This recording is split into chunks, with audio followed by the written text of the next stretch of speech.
Hola a todos, bienvenidos a una nueva inversión profunda con nosotros. Hoy vamos a explorar el mundo de la alfabetización informacional en la era digital. Uf, suena complejo, ¿verdad? Un poco sí, pero prometo que será interesante.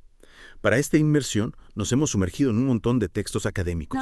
Sí, sobre alfabetización informacional, ciencias de la biblioteca, capacitación de usuarios. Exacto.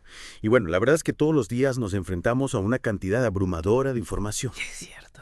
¿No les pasa que a veces se sienten un poco perdidos en este mar de datos, noticias, opiniones? Totalmente. Nuestras fuentes hablan incluso de una explosión de información. Exacto, es como si tuviéramos un buffet gigante de información frente a nosotros. Un buffet que en lugar de satisfacernos. Ya nos produce indigestión. Exacto. Y justo por eso, esta inmersión profunda será tan útil. Aprenderemos a navegar este mar de información de manera más efectiva. Totalmente. De hecho, nuestras fuentes hablan de algo que llaman saturación de información. Ajá. Es decir, que esta abundancia de información, en lugar de ser beneficiosa, puede llegar a bloquear nuestra capacidad de aprender. Bloquear nuestra capacidad de aprender. ¡Wow! ¿Te ha pasado alguna vez que te sientes tan abrumado por tanta información que simplemente no sabes por dónde empezar? Muchas veces. A mí también. Yeah. Y creo que a muchos de nuestros oyentes Te también. juro que sí. De hecho, nuestras fuentes describen 3 tipos de usuarios que se enfrentan a esta avalancha de información. 3 tipos de usuarios. Cuéntame más. Primero están los pasivos. Los masivos. Sí, los que se dejan llevar por la corriente de información sin ningún filtro. Absorben lo que les llega sin cuestionarlo. Como esponjas, ¿no? Exacto, absorbiendo todo sin discriminar. Interesante. ¿Y cuáles son los otros 2 tipos de usuarios? Luego tenemos a los ansiosos. Ansiosos. Sí. Se sienten abrumados por la cantidad de información disponible y dudan constantemente de su veracidad. Ya veo. Siempre se están preguntando, ¿será cierto esto? ¿En quién puedo confiar? Etcétera. Uf, yo a veces me siento así. Es agotador estar constantemente dudándolo todo. Tú ves. Y por último tenemos a los paralizados. Paralizados. ¿En qué sentido? Se bloquean ante la inmensidad de la información. Ya. Se sienten tan abrumados que prefieren no hacer nada. Es como si se enfrentaran a un muro gigante de información y no supieran cómo escalarlo. Exacto. Y lo interesante es que nuestras fuentes nos dan pistas para superar esta parálisis. Ah, sí. ¿Cómo? ¿Cuáles? Nos hablan del proceso de búsqueda de información y lo descomponen en etapas. Claro. Me suena familiar. ¿Te suena el modelo Big Six? Sí. Recuerdo haberlo estudiado en la universidad. Pero para ser honesta, nunca lo entendí del todo. No, No. Siempre me pareció un poco rígido. entiendo lo que dices. Pero déjame explicarte por qué el Big Six es tan importante. Imagina que quieres construir una casa. Ajá. No empezarías poniendo el techo sin antes haber puesto los cimientos, ¿verdad? Claro que no. Sería un desastre. Exactamente. Lo mismo sucede con la búsqueda de información. El Big Six nos da un marco para abordar esta tarea de manera organizada y eficiente. Nos guía a través de 6 pasos esenciales. A ver. Recuérdame cuáles son esos 6 pasos. Definir la tarea, establecer estrategias de búsqueda, Ya.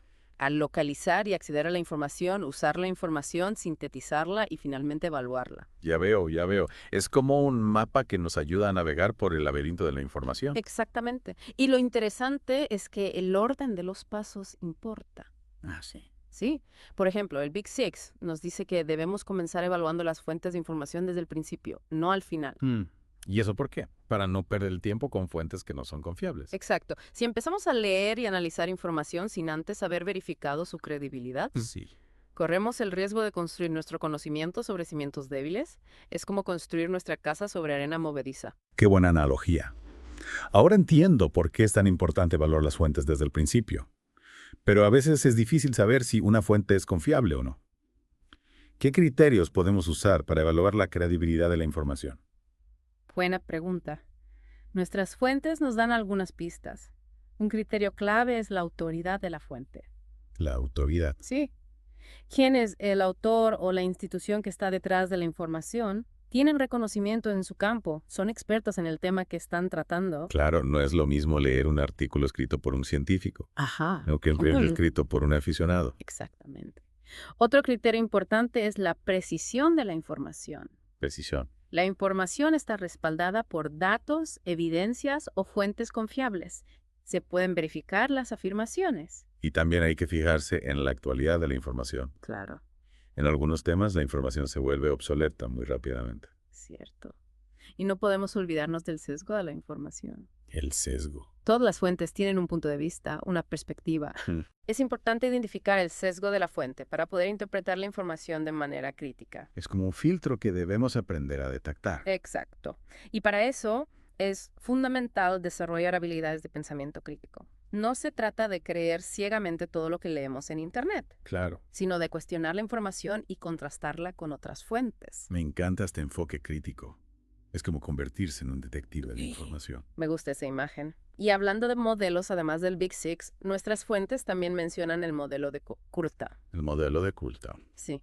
Que se enfoca en las etapas emocionales por las que pasa una persona al buscar información. Sí, vagamente. Recuerdo que lo mencionaste al principio. ¿Podría recordarme de qué se trata? Claro. El modelo de Kultau, también conocido como el modelo ESP. ESP. Sí, Information Search Process. Describe 7 etapas: iniciación, selección, exploración, formulación, recolección, presentación y evaluación. 7 etapas. A diferencia del Big Six, que se centra en los pasos prácticos de la búsqueda. Ajá. 1. Kultau pone el énfasis en los aspectos emocionales del proceso. Exactamente. Suena interesante. ¿Podrías darnos un ejemplo de cómo se manifiesta este aspecto emocional en la búsqueda de información? Por supuesto. Imagina que tienes que escribir un trabajo sobre un tema que desconoces por completo. Ok. Al principio puedes sentirte confundido, inseguro, incluso un poco ansioso. Sí, me ha pasado muchas veces. Esa sensación de no saber por dónde empezar es como estar perdido en un bosque oscuro. Exactamente. Pero a medida que comienzas a explorar el tema, a leer diferentes fuentes, a familiarizarte con los conceptos claves, esa incertidumbre inicial comienza a disiparse. Empiezas a sentirte más seguro, más motivado. Es como si empezara a aparecer un camino en el bosque. Exacto. Y a medida que avanzas por ese camino, tu comprensión del tema se va haciendo más profunda, más completa. Empiezas a conectar ideas, a formular tus propias hipótesis. Es como si el bosque se fuera abriendo y pudieras ver el panorama con más claridad. Me encanta cómo estás visualizando el proceso. Y así, a través de estas diferentes etapas, vas construyendo tu conocimiento sobre el tema, pasando de la incertidumbre inicial a la satisfacción de haber logrado tu objetivo de información. Es un verdadero viaje de aprendizaje. Y creo que es muy valioso que el modelo de Kultau nos recuerde que este viaje no es solo cognitivo, sino también emocional. Totalmente. Reconocer y gestionar nuestras emociones durante el proceso de búsqueda de información es clave para poder aprovechar al máximo este viaje de aprendizaje. Y hablando de viajes, creo que ya es hora de hacer una pausa en nuestro recorrido por el mundo de la alfabetización informacional. ¿Te parece bien si continuamos explorando este tema en la próxima parte? Me parece perfecto. Hemos cubierto mucho terreno en esta primera parte. Hemos hablado de la sobreabundancia de información, Sí. de los diferentes tipos de usuarios, Ajá. de la importancia de evaluar las fuentes y de los modelos Big Six y Kultau. Y todavía nos queda mucho por descubrir. En la próxima parte, nos adentraremos en el fascinante mundo de las bibliotecas en la era digital y exploraremos cómo estas instituciones se están reinventando para seguir siendo relevantes en el siglo XXI. No se lo pierdan. Hasta la próxima. Seguimos explorando la alfabetización informacional. En la primera parte hablamos de esa sobreabundancia de información y cómo modelos, como el Big Six y el de Kultau, nos ayudan a navegar por este mar de datos. Lista para seguir. Lista y con ganas de saber más. Me quedé pensando en lo que dijiste sobre la importancia de evaluar las fuentes desde el principio. Ajá. A veces siento que me pierdo en un montón de sitios web y artículos y no sé cuáles son realmente confiables. Claro, es una preocupación muy válida. Recuerda la analogía de la casa. Sí. Si construimos nuestro conocimiento sobre cimientos débiles, toda la estructura se puede derrumbar. Por eso es tan importante ser críticos con las fuentes de información que usamos. Tienes razón. Pero, ¿cómo podemos desarrollar ese ojo crítico? ¿Hay alguna fórmula mágica para detectar la información falsa? No hay una fórmula mágica, pero sí estrategias. Nuestras fuentes mencionan algunos criterios clave para evaluar la credibilidad de la información. Ya hablamos de la autoridad de la fuente, la precisión y la actualidad. Pero hay otros aspectos que también debemos considerar. ¿Cómo cuáles? Por ejemplo, el propósito de la fuente. ¿Para qué se creó esta información? Informar, persuadir, entretener o vender algo.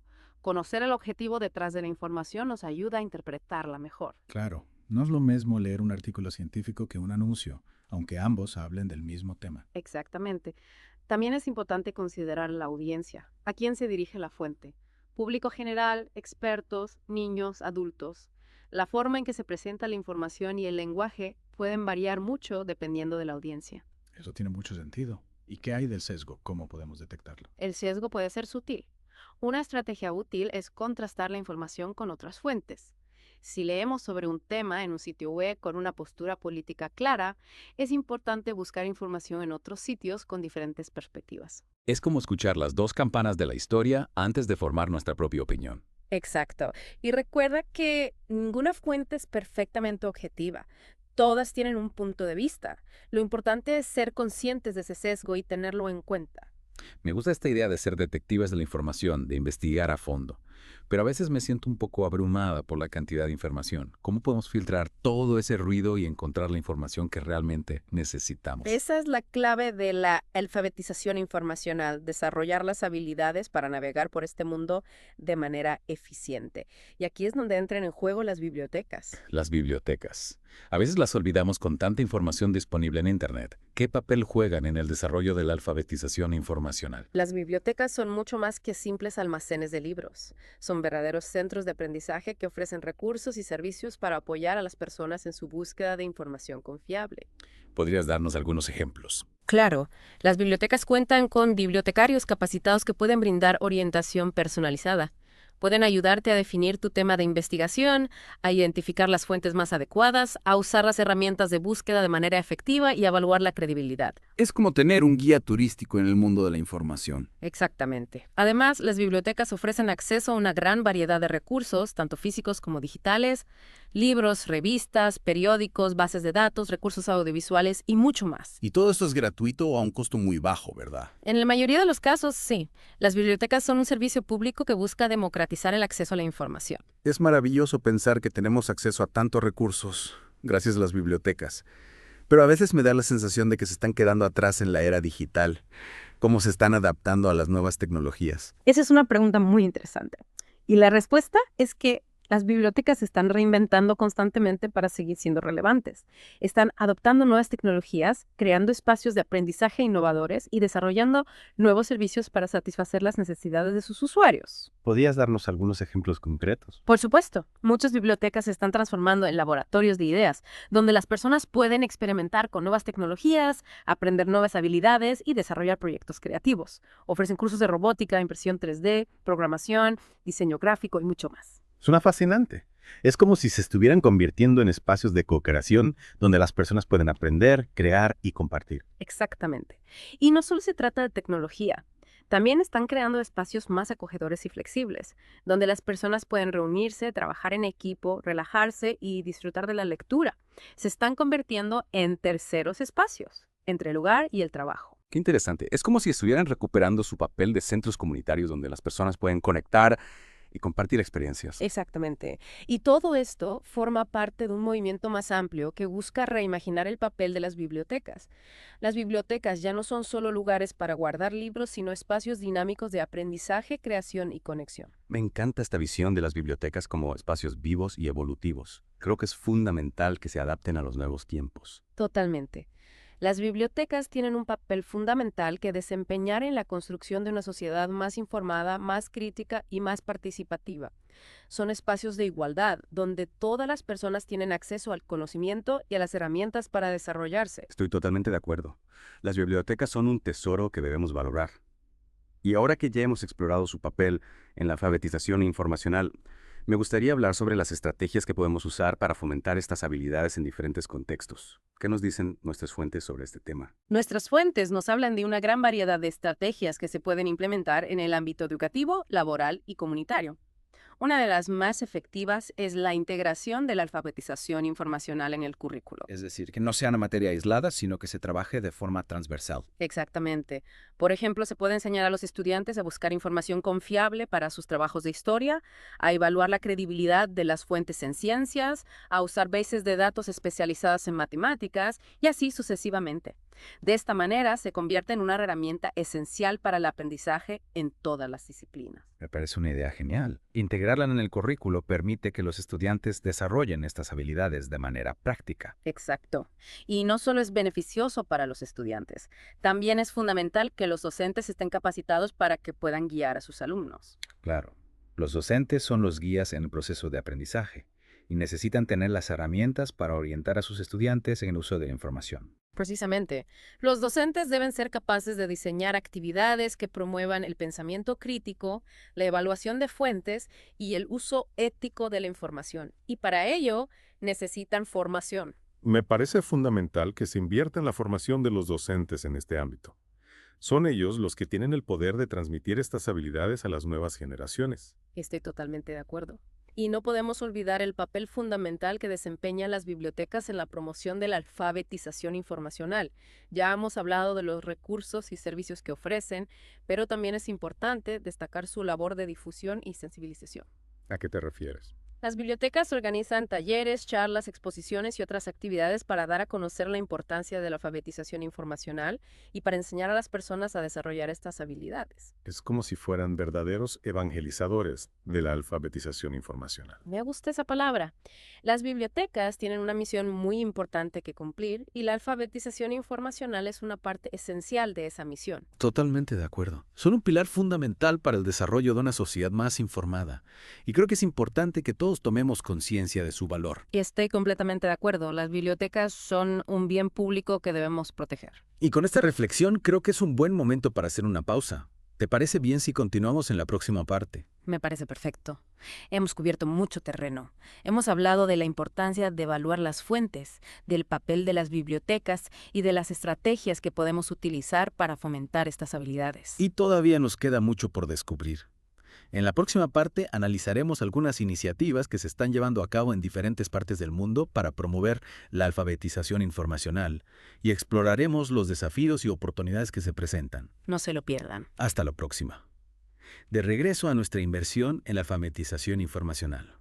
Ya hemos hablado de modelos, estrategias, el rol de las bibliotecas. ¿Qué más nos queda? Bueno, hoy vamos a aterrizar en el planeta iniciativas y veremos cómo se está fomentando esto en el mundo real. Me encanta, porque hasta ahora hemos hablado de la teoría. Ajá. Me intriga ver cómo se lleva a la práctica. Te aseguro que hay proyectos fascinantes. Nuestras fuentes mencionan iniciativas que van desde lo local hasta lo global. Por ejemplo. Imagina una biblioteca rural. Ajá. Donde se imparten talleres para que los agricultores aprendan a buscar información sobre el clima o los precios del mercado. Qué práctico. Eso sí que es llevar la alfabetización informacional al terreno. Exacto. Y en el otro extremo, hay organizaciones internacionales que están creando plataformas digitales con recursos educativos para fomentarla en todo el mundo. Es increíble cómo la tecnología puede ayudar a democratizar el acceso a la información. Sin duda. Pero no se trata solo de tener acceso, sino de saber cómo usarla ética y responsablemente. Y ahí es donde entran los programas de educación mediática. Educación mediática.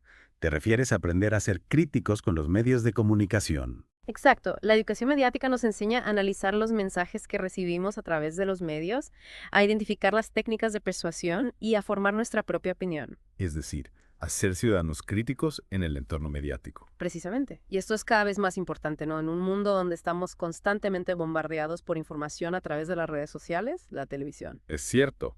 A veces es difícil distinguir entre lo real y lo falso, entre la información y la propaganda. Por eso es tan importante desarrollar un filtro mental que nos ayude a evaluar la información y a tomar decisiones informadas. Y creo que la alfabetización informacional y la educación mediática van de la mano. Totalmente de acuerdo.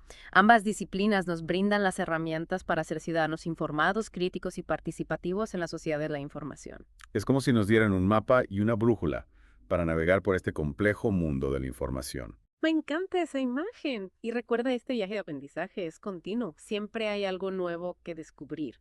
Nuevas habilidades que desarrollar, nuevas formas de usar la información para mejorar nuestras vidas. Totalmente. La alfabetización informacional es una aventura apasionante que nos invita a ser curiosos, críticos, creativos. Y a no tener miedo de preguntar, de investigar, de cuestionar lo establecido. Exacto. Nos empodera para ser protagonistas de nuestra propia historia en la era digital. Y con esta reflexión creo que es un buen momento para cerrar nuestra inmersión profunda en el mundo de la alfabetización informacional. Ha sido un viaje fascinante, lleno de descubrimientos. Espero que nuestros oyentes se sientan motivados a seguir explorando este tema tan importante. Y recuerden que esto es una habilidad que se cultiva día a día. Sean curiosos, críticos, no dejen de aprender. Hasta la próxima. Hasta la próxima inmersión. Y gracias por acompañarnos en este viaje.